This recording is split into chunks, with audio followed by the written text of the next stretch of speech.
लंबी लड़ाई चली 3-4 दिन तक, और हमें मालूम है कि ये सरकार क्या चाहती है।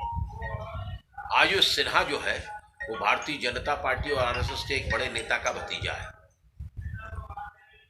वो आईएएस अफसर है और सारी दुनिया ने और देश ने देखा है कि वो कह रहा है कि ब्रेक देयर हेड्स। क्या लोकतंत्र में अधिकारियों को इतना अधिकार दे दिया गया है? इसीलिए ये लड़ाई थी। मुझे उम्मीद है कि अब ज्यादा कुछ नहीं कहें। हम लोग ने कहा न्यायिक जांच होगी। हमें लगता है कि इस न्यायिक जांच से यह भी साबित हो जाएगा कि न्यायिक व्यवस्था इस देश में ठीक चल रही है या न्यायिक व्यवस्था भी सरकार के हाथों गिरवी हो गई है। ये फैसला है और ज्यादा कुछ हमको कुछ नहीं कहना है।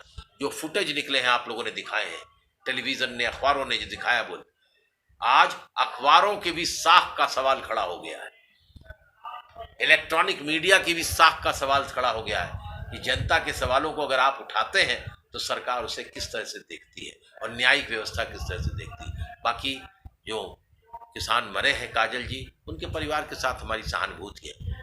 हम उनको वापस तो नहीं ला सकते, लेकिन उनके परिवार को कुछ सहयोग सरकार के ही पैसे से, सरकार का नहीं है ये, हमारे आपके पैसे से उनको नौकरी मिलेगी, देखा जाएगा। 1 महीने तक अब हरियाणा की सरकार तो है ही है कटघरे में, अब देश की न्यायिक व्यवस्था के सामने भी लोगों के विश्वास की कहानी दरपेश है।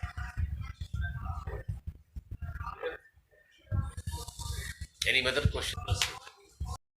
ये उन्हीं का है और मुझे विश्वास है कि आज नहीं तो कल सरकार को हमारी बातों को स्वीकार करना पड़ेगा, और नहीं तो फिर सर विजुअल करना है।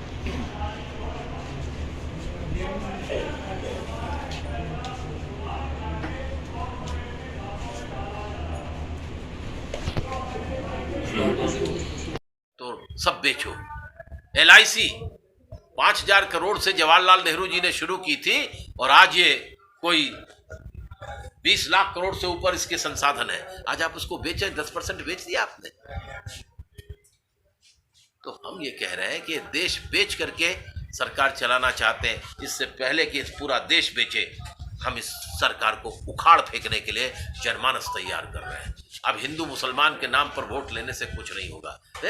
अभी राम मंदिर बना नहीं, आप मथुरा की तरफ बढ़ गए, अब आप जाएंगे बनारस की तरफ बढ़ेंगे। अरे भाई ठीक है, धार्मिक स्थल बहुत है, क्या इस देश में सिर्फ यही सवाल है?